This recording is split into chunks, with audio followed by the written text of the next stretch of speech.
Nula Kawngsirah in thiar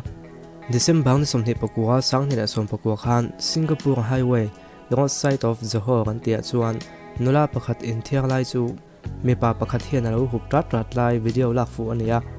henu hi traffic jam a tang mek ni na lang bok he video toite dau chiama hian mipa hian aban von saka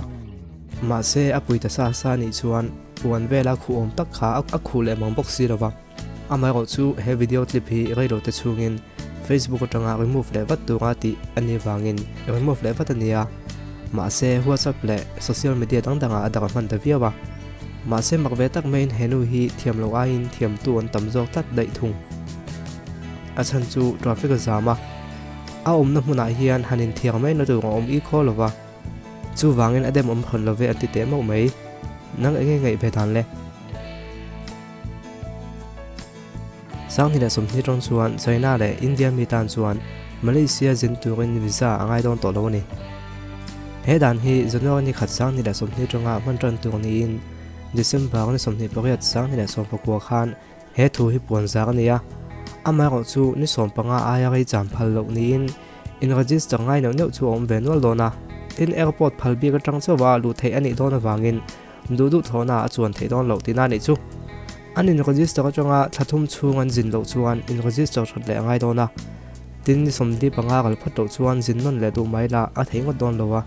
ni somli panga gal phota ngai ni chuti chuna kum chu Malaysia kan jin ve me don an niang ole to beka chuan thenom de TV lo en thin no pang kan chung te hian kan ta na thatu rin min thudon thin ma se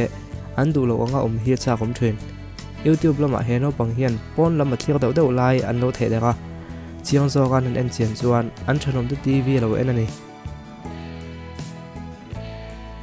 he no pang hi kum thum mi ni in amita ta na lo khsel jok na pa hian ni som pang chung bak TV en a phal lawa ti chuan tum khat chu afanu chu tuk vek zona a kai tak tak a thu thrin ti chu aring helta ti chuan an thenom de TV chu lo en thrin ti a mu chuak ta ni an thenom ten pardan zar de chang te hian a top ta thrin ani ti na pa hian a sei bok ani